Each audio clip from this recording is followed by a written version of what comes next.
You're listening to episode 97 of the Your Next Chapter podcast. Inspiration, clarity, confidence, and wholehearted growth strategies. Welcome to Your Next Chapter, the podcast especially for women in their 40s and beyond who know that business and personal development go hand in hand. In every episode, I bring you inspiring people, stories, ideas, and lessons from around the globe to help you and your business to flourish. I'm your host, Angela Rasmus, and I'm so delighted that you're here. How do we discover what's next for us? That's the big question that Nancy Collamer and I are discussing in today's Your Next Chapter podcast episode. And it's a really thought-provoking discussion about uncovering and developing new opportunities for you. Now, Nancy doesn't believe in reinvention, so to speak, and thinks that a focus on finding your passions and expanding those rather than getting all tied up in this purpose conversation is much more likely to provide the pathway to finding that meaningful and fulfilling work that you're after. Now, she says that it's about repurposing and recycling your skills rather than a complete reinvention.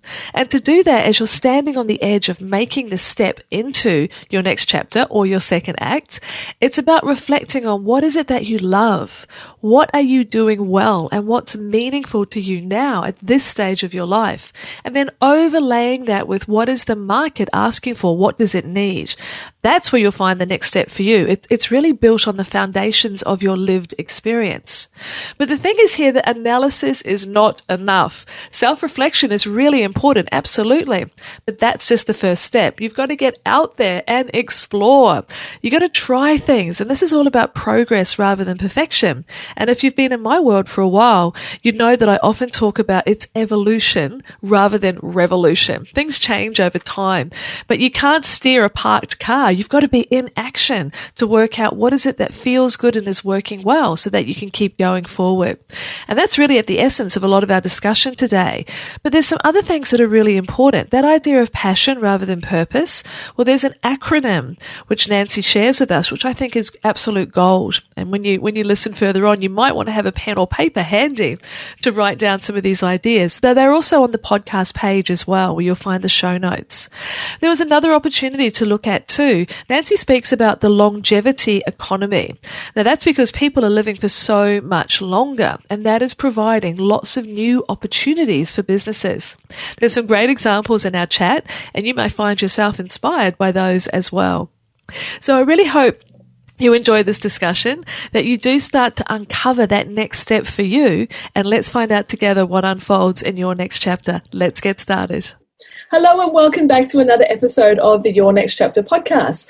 My name is Angela Rasmus, and today I have Nancy Collamer, who's an author, a speaker, and a recognised expert on semi-retirement, talking with me. Now, I was really excited to bring Nancy on because this is a new perspective on what could unfold in your next chapter. If you're looking to dial down the work side a little more and dial up a little bit more of a lifestyle, but there's so many options that are still open to you, and Nancy has some fantastic ideas to share with us today, courtesy of a wonderful book, which is how I first found her.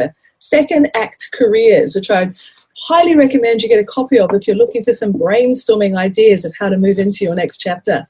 So Nancy, thank you so much for spending your time here with us today. Oh, my pleasure. Glad to be here.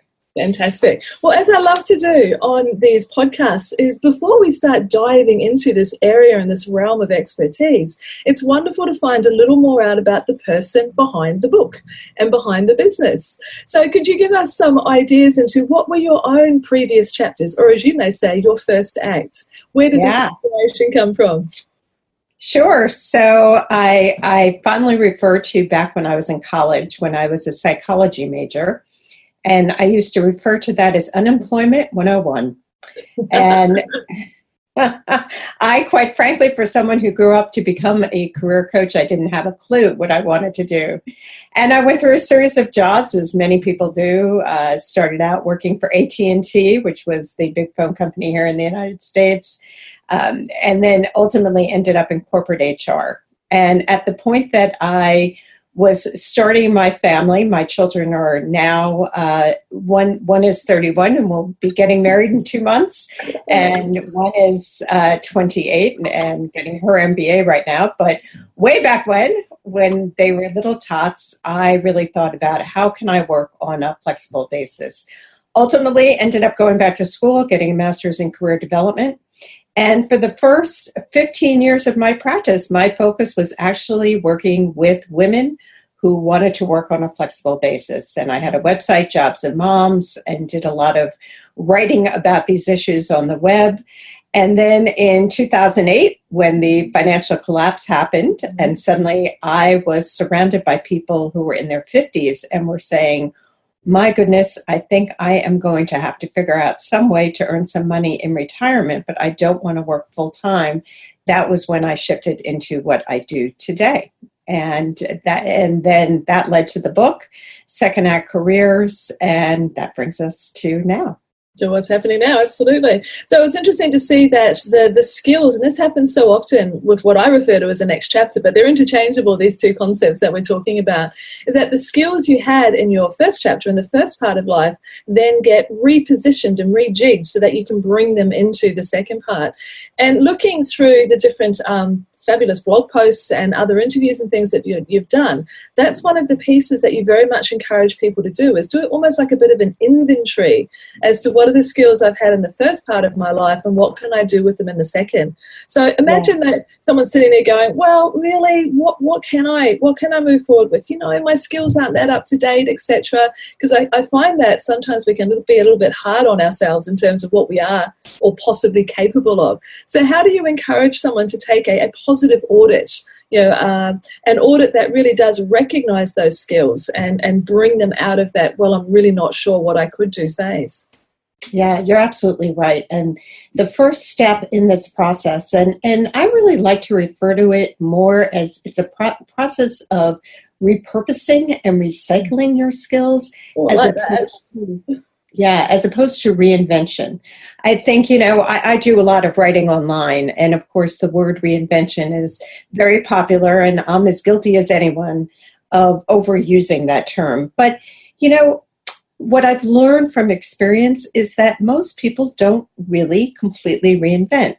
What they do is they figure out the parts and pieces of their background that they want to build on, and they use those as the foundation for what's next. They then blend that with new interests. And of course, the key is then you have to match that to a need in the marketplace. But linguistics aside, the important thing is the first step in this process is to take an inventory. And what I always say to people is there's really 3 key questions you want to answer.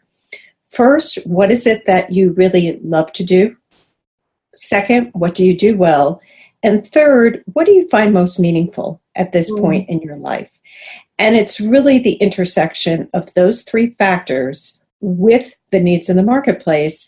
That's where you're going to find the second act. Now, I always say to people that while that is the first step, it is only the first step. And I've seen this time and time again where people spend a lot of time on the analysis and then they expect, I'm going to come up with the answer. And in reality, that's not the way it works. You need to do the self-reflection, but then you need to get out. You need to start exploring, do some research, talk with people.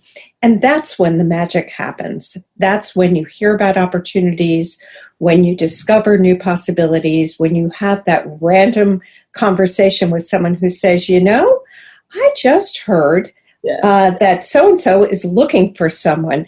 I can't tell you the number of times I've seen people, quote unquote, get lucky, but really it's all about when preparation meets opportunity. Yeah, that's actually one of my very favorite expressions, when preparation meets opportunity. And it's that now you've done that self-reflection piece, absolutely. No one's going to come. Well, it's very unlikely that someone's going to come knocking on your door in your home and say, by the way, I heard that. You need to put yourself out there without a doubt. And when I was looking at this idea of the audit, the analysis on the self-reflection piece, I came across a wonderful blog post that you did. Now, a lot of people talk about looking for our purpose, uncovering our purpose. And it's something that I know I've certainly felt very strongly. There's that almost that idea that runs through our culture that everyone is here to do one thing, like, your purpose on earth, which feels incredibly daunting. That, well, what if I miss it? What if I took the wrong turning and my purpose is off down some other pathway? So it can be quite stressful. So I came across your idea of, instead of having purpose, to look at it as the passion acronym. And I thought that was really clever. Would you mind uncovering that a little for us? Yeah, I'd be happy to, because like you, I get frustrated when people say, but I don't have a passion, because we've been taught that this passion is this big overriding burning interest. And, some people are very fortunate and they're born with that and they know from a very young age what they want to do. But in truth, most of us don't have that. Yeah. So what I say to people is, you know what, take the pressure off of yourself. And rather than thinking about this in terms of finding that one passion, think of passion as an acronym. And so using the letters in the word passion, think about the people. The P stands for people. Who are the people that you enjoy working with or serving? A stands for activities. What are the activities that you find interesting and fulfilling? S, and the two S's stand for skills and strengths. What do you do really, really well? The I stands for interests. And when you really think about those, then the O in the end, at the end of the word, as I said before, you then take the people you enjoy being around, the activities you like, your skills, your strengths, and your interests, and you match them with O, opportunities, and N, needs of the marketplace. And when you do that, then you can have opportunities that you really can be passionate about. And, the truth of the matter is, with passion, is oftentimes passion develops out of, go for something that seems interesting, that you enjoy doing, and that speaks to your value system. And as you get more experience and competence and confidence around it, then over time, chances are you are going to really develop a passion for it. Absolutely. And I like that, giving yourself, taking the pressure off, since we're using the P words, taking that pressure off and allowing yourself some time for that to develop. I think, I know that my son's just come home from university at the moment. Funnily enough, he is a psychology student as well, as we were talking about before. But that feeling of, it's all got to happen and it's got to happen now. Even though I think that starts as we go through life, we get a little older and a little wiser and realize that patience is a bit of a virtue, but there can still be that feeling of, but what if I don't connect with it? So giving ourselves that permission to follow the curiosity, I think that's a really important starting point. As you were saying, what are the people and the activities that you are most drawn to? Because I believe that our unique contribution is a reflection of those two things, because not everybody is going to have that same desire in quite the same flavor as us. Yeah, couldn't agree more. And, a great question to ask yourself is, what energizes you? Oh, that's a good one. And because when you are energized, when you feel like you're in the zone, when you lose track of time, that's when you oftentimes are just really in your right space. Yes. And, that differs from person to person. And it's not only what energizes you, but who energizes you. I'm a big proponent of, it's important to think about the people who you are going to spend time with. Because I will tell you from my years of doing career coaching with people, that oftentimes they are in the right profession, but it's the boss who irritates them or the coworker who irritates them.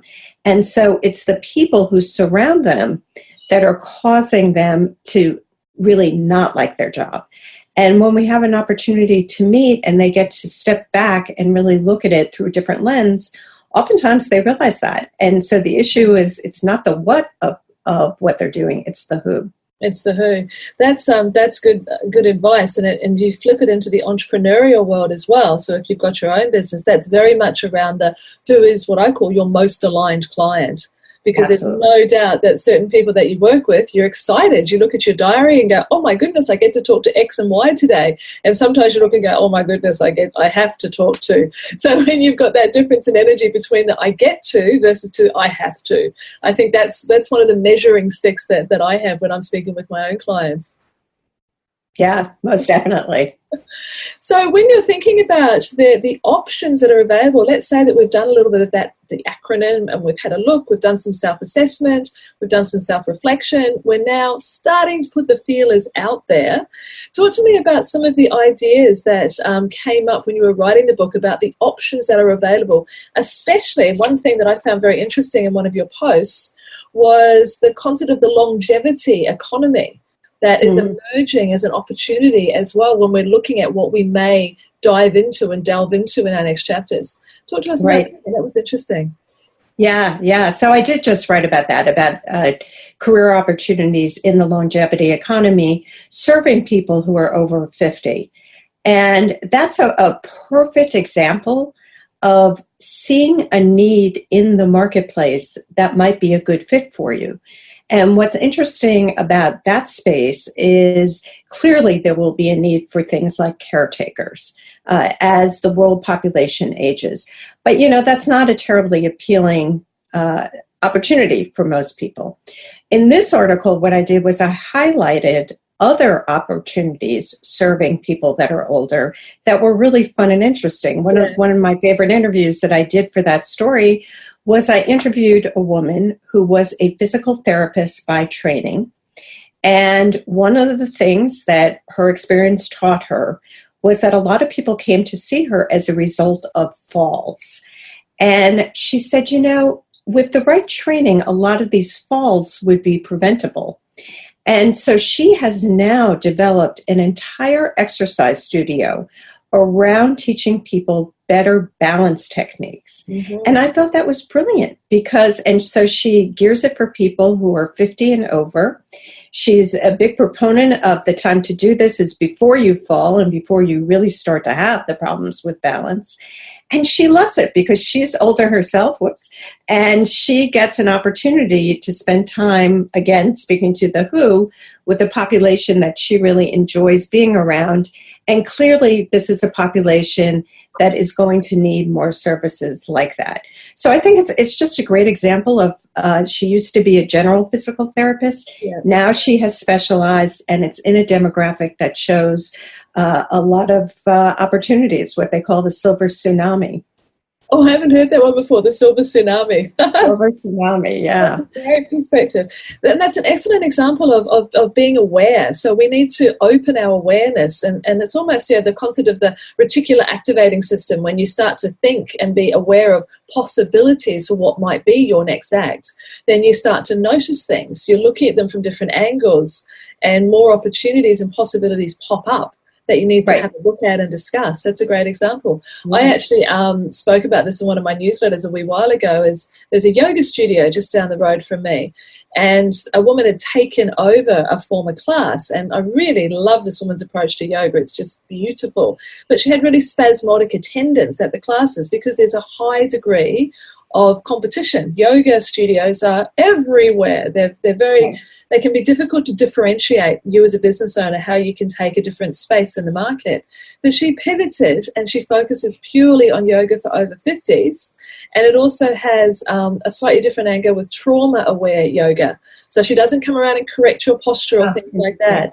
So it's very gentle yoga. And the class is full every week now because she has centered in on an area where she recognizes that, what did they call it? She does want to do gymnastics in Lycra. And I thought that was such a great description of some of the yoga, which is appropriate for another part of the market. But now she's got that full class every week because she is part of that longevity economy and recognised the need to cater. And she's very happy because she's a very gentle, very spiritual person. And so she floats through the room, and it's perfect. She's really found a great spot for her. Yeah, yeah. Someone else who I featured in that article is a woman who has a wonderful business. It's called Memoirs Plus, where she meets with older people and helps them tell their life story. She records it. She then puts it down on paper. She gathers up their photos, and she produces absolutely beautiful books that they are then able to gift to their children. And there again, her background, it's an interesting mix. She was someone who started out her career as a museum curator. So she, was brought up in a world where she learned how to put together exhibits and the importance of telling a story in a visual way. And then she ended up working at a senior living center as a recreational therapist. And it was her exposure to the seniors, just in speaking with them, that she realized that telling their life story was so important to them. And so I love her business because I think it's a great example, again, of how you can blend together different parts of your work experience to meet a need in the marketplace. And I will tell you that people pay thousands for these books. They're quite a work of art. It does take her a long time to pull them together.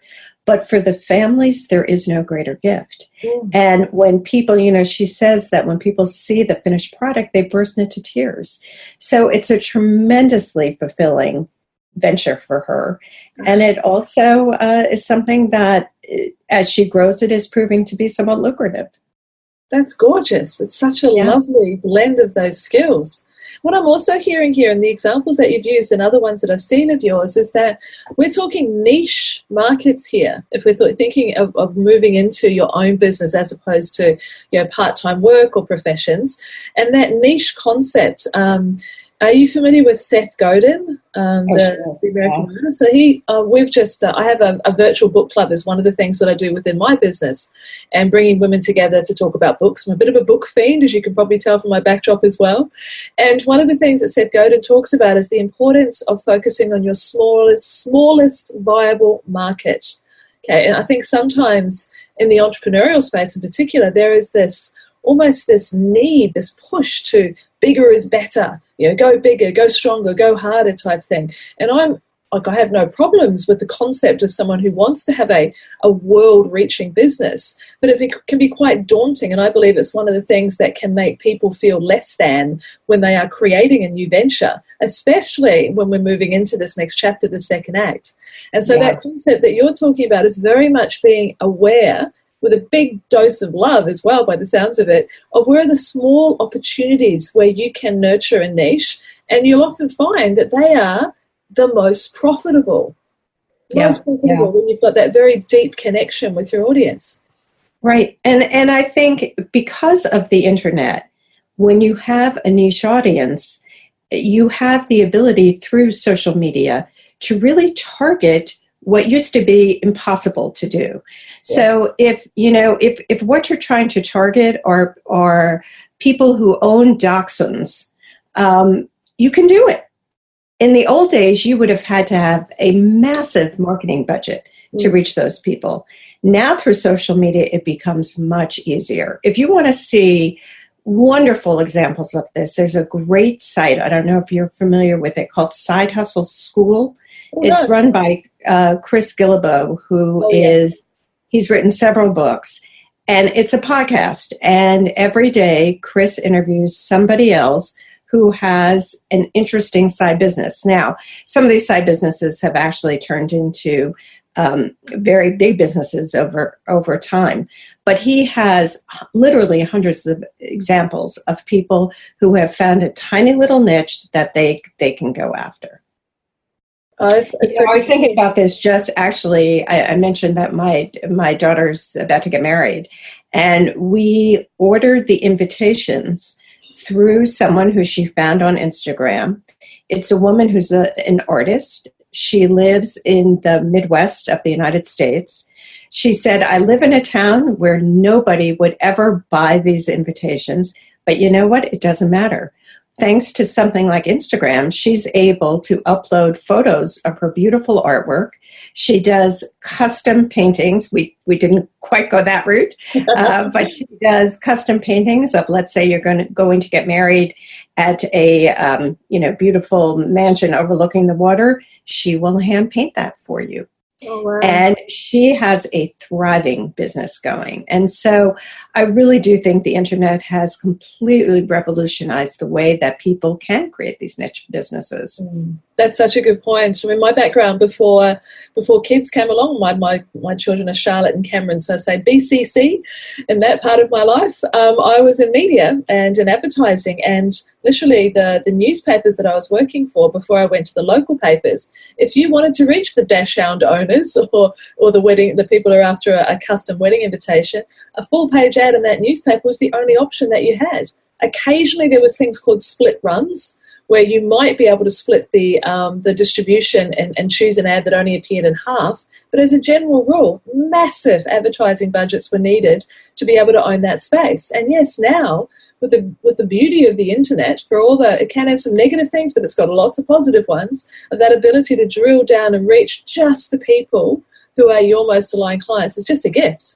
I mean, when I started my business back in 2003, it was a laptop and a business card. That's all I needed. Those were my startup costs, and then the website itself. And suddenly I could be speaking to an audience that the Sydney Morning Herald could never deliver me to. So we are very fortunate that we're in the age where we can reach those customers in a brand new way. Right. It's a really great point. And along with that, what I would say is one of the things I was just blown away by when I did the research for my book is how there is a training program for everything business that you could possibly think of. And I am not joking when I say that I came across a 3-day dog walking certification program. Now, when I first saw that, I thought, who are they kidding? But of course, if you're going to start a dog walking business, you need to learn about things like insurance and marketing. And what do you charge? Well, guess what? There's a program that you can go to learn about that. One of my favorite ideas in the book is the concept of being an in-sitter. And what's an in-sitter? Well, one of the popular bucket list dreams, I think, for some people when they retire is to buy a bed and breakfast or to buy their own country inn. And of course, we all know that tends to be a money pit and a time pit as well. Well, what in-sitters do is they are temporary innkeepers, where when someone who owns an inn wants to go away on vacation or for the weekend, you go in and you are the innkeeper for the weekend or for a week or perhaps for a couple of weeks. Guess what? There are training programs available on how you can do that. And I've interviewed people who are in-sitters, and it's a wonderful way for them to travel around the country, stay in some beautiful spots, they meet interesting people, and they work hard while they're on site. And then you know what? At the end of the weekend, they can go home to their nice, quiet home.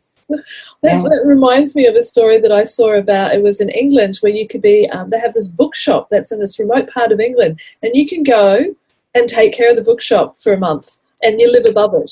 And I was tempted. I was sorely tempted. That would feel like bliss. So that's similar to the inn-sitting, only you're book-sitting instead.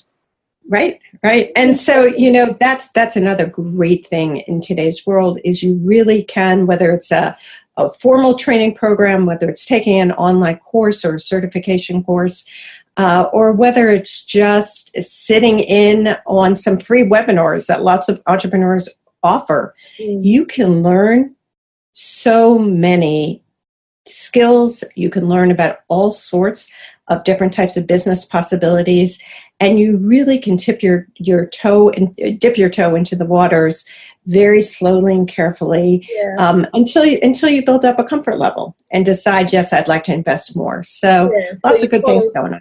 So you follow the curiosity, you've tested it out, and then when everything's feeling right, you can jump in deeper. That makes sense. Actually, that makes me think about one of the questions that I always ask people that I'm working with is, what role do you want this business to play in your life? And that sounds very much, when it comes to the second act careers, is that, okay, I don't necessarily want to work the 60 hours that I used to, the 40 hours that I used to. I need to make some choices here about what role will the business play, or the job play, or the role play, because I also want to have a life. And I guess that's where the lifestyle career comes in terms of the part that you're providing people with. So I know your focus is more on the semi-retirement side of things, but that discussion about what role the business will play, how it or job, how it fits and aligns with your values and that type of thing, is that a conversation that comes up often? Oh, yeah. And in fact, I have an online digital product, Design Your Second Act. And it has 3 steps. As I mentioned before, you do the self-reflection, then you get out and you do the research, and then you get out in the real world and begin to test things out. But within the self-reflection step, there's 2 phases to it. And the first part is to envision your lifestyle. Yeah. And I walk people through a series of questions to think about. And I'll share the first one, which is sort of my favorite one, which is what's on your check-it list. You've heard of the bucket list? What's on your check-it list? And by that, I mean, what are the things that you are at a point in life that you're ready to say goodbye to? Is it the long commute? Is it working 60 hours a week? Is it that you are just tired of being around, working around people who you don't want to be around anymore? What's on the check-it list? And, I always ask that as the first question, which some people go, well, that's mighty negative. And what I say is, you know what? People have a much easier time saying what they don't want than what they do want. And once they figure out what they don't want, it sheds light on what they do want. Absolutely. So if they say, I don't want the long commute anymore, okay, so what does that mean? Does that mean now that you'd be happiest working from home? Or is it that you'd be willing to have a little bit of a commute, but something under 20 minutes a day? So it leads to lots of interesting discussions. I love that, and that I totally have found that with my clients as well. If they're starting from scratch, especially in that area, or if they are redefining their businesses, that's what happens a lot with my people. And I want to talk about the word meaningful in just a moment. But I have a don't want list, which is the equivalent of the bucket list. Okay, so what don't you want? Because yes, it's very easy, much easier in so many ways to do that list, especially because I work primarily with women, and without going into too much stereotyping here, we tended to have pushed ourselves down the priority totem pole and have lost a bit of touch with what is it that we want. But it's often easier to work out what we are sick and damn tired of, and then you can start building from there. So whether it's a don't want or a chuck it list, I think that's a really important place to have a look at. Yeah, I love that. Couldn't agree more. The chuck it versus the bucket. That's going to be a classic. So the other point that I was coming around to there is, and I see this as a real shift to become so important with the women that I am with a lot, is I believe that a next chapter business is at the intersection of contribution and fulfillment. If you're just getting fulfillment, you feel a bit empty. If you're just contributing and without anything in return, you feel a bit resentful. So it's got to have that combination. And yes, at the midst of that is the idea of meaningful work. So what does that mean to you and the people that you're working with, and how strong a part does that play in the next act? I think it plays a very big role, particularly for people as they age. I can't tell you the number of people who I've met with over the years who say to me, I just don't care about writing the copy to sell another box of cereal anymore. It just doesn't speak to me.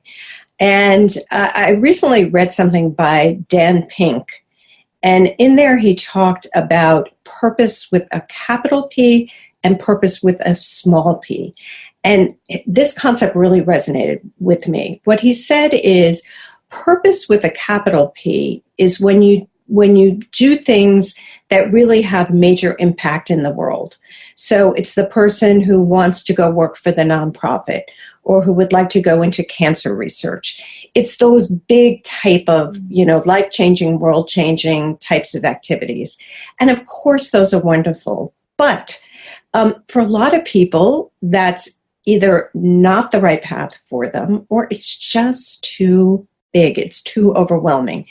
And what he says is, think about purpose with a small p. And that really is more about making a contribution. Yeah. And I love that idea, that when you are in a situation where you feel like you're really being a contributor, that you are really adding value, for a lot of people, that fulfills that sense of meaning and purpose in their lives. And that's beautiful because we get to define what feels purposeful to us. Absolutely. Which brings up, what was the fellow's name, Dan? Dan Pink. He's written several great books. I think that discussion was in his book called Drive, but he has several others that are really excellent. Oh, you've just introduced me to a new author. You've opened up. That's scary. Another whole bookshelf coming. Yeah, he's got some goodies out there. But that's a beautiful way. It's becoming full circle in the conversation. Is when we were talking about that passion acronym at the beginning, and the concept of purpose, which that sprung from, and giving people permission to go the little P, to go the little P. Yes, we don't all have the desire or the means or the opportunity or however we want to describe it to be, the next founder of Apple. But we don't need to be. We can have just as much impact in our neighborhood as we can in our nation. And it's really outside of us choosing.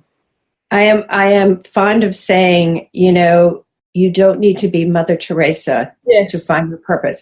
Mother Teresa needed to be Mother Teresa. You need to find a way to use your unique gifts to contribute to the world.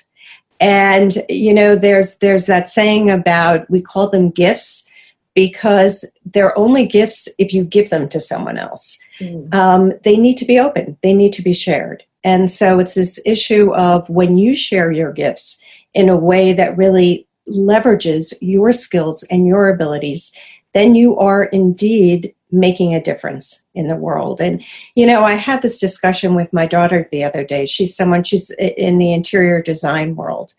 And when she was first thinking about going into that line of work, one of the things that bothered her a little bit was that she said, these types of services are only for people who have a lot of money. And I said to her, well, to some degree, that's true. On the other hand, I want you to think about the cancer patient who's in a hospital and walks into a lobby or a waiting area that has been beautifully designed, or has a room that has beautiful curtains and has been set up in a way that it's warm and welcoming. Whoever did that is contributing to that person's well-being.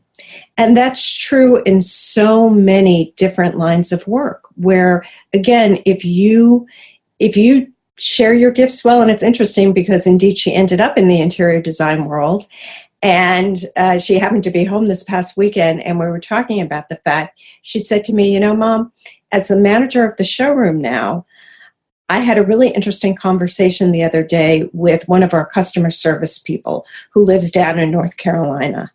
And she said to me that thanks to this company, and my daughter works for a company that sells very high-end furniture, like crazy high-end furniture. Okay. But she said, thanks to this company, the customer service rep down in North Carolina, she said, I finally am able to buy a condo for me and my son. And she's a single mother. And she was so excited that she was finally going to own her own small home down in North Carolina. And my daughter said to me, she said, Mom, it's because our showroom is successful that we're able to employ people like her. And she felt a real sense of purpose about that. So I think you can find purpose in many different ways, but you have to be true to who you are. Utterly. That I could not agree more with that need for us to, especially as we're moving forward, to just be the person that we're meant to be and do the work in the world that feels resonant for us. There is a perfect, piece of the puzzle that is just waiting for us to drop into. We don't have to fashion ourselves into a different shape. The piece is waiting there for us. I love that. Purpose with a little P. I am definitely going to be talking more about that one. That is gorgeous. Well, Nancy, this has been just a wonderful conversation. I had this suspicion that we would be kindred spirits with the same way that we're looking at the world from different sides of the world. So I really appreciate you being generous with the insights that you've shared with us today. And for someone who's listening and wants to find out more about you, the website is the best place to connect with you, yes? Yes, and the website is mylifestylecareer.com. And on the website, speaking of thinking about what you're good at, and what really resonates for you, I have a free workbook that is 25 questions to help you identify your ideal second act. And it's, if you sign up for the newsletter, and the newsletter just comes out twice a month, it always has some interesting articles in it. And you get that workbook totally for free. Wonderful. Well, I'll make sure that I pop the link through to your website onto the page with the podcast notes so that people can find you easily. And I'll also pop in a photo of your book and a link through to where that can be purchased as well, because it's definitely a great read. It has what I call popcorn ideas, like they're popping as you're reading it. There's lots of different opinions That's great. that can spark a light as to what that next chapter or second act might be. So thank you so much again for spending your time here. I've loved the conversation. Likewise, it's been fun. Excellent. And for you, my lovely listener, I hope that you, as you're listening to this conversation, the idea especially of purpose with a little p, is something that can free you up. It can give you permission, since we're on the P's again here at the moment, to start going down that pathway towards your next chapter, your second act. Yes, you may turn out to be a Mother Teresa of the world with a great big capital P, but it's okay if not. Because as Nancy has so eloquently expressed, you have gifts, and a gift by its very definition needs to be given away. There is the right piece of the puzzle that's waiting for you out there, but you need to do some of that self-reflection and then begin to explore, whether it's to start your next business or whether it's to redefine the core of the one you have so it feels more meaningful to you as you go out there and make your contribution to the world. There is a heck of a lot of opportunity waiting for you, and I can't wait to see what unfolds in your next chapter. So until you listen again, this is Angela Rasmus, and thank you so much for spending your time. Take care. Thanks for listening to the Your Next Chapter podcast. If you've enjoyed this episode, I'd love you to share it, perhaps leave a review in iTunes, and of course, don't forget to subscribe to the podcast so you never miss an episode. And if you're looking for your own business breakthrough at the moment, then I've got something special for you. Visit angelarasmus.com/breakthrough guide. That e-guide takes you through the 4 key gaps to close that may be stopping you from reaching the next level in your business. I hope it's extremely helpful, and I look forward to talking with you again on the next episode.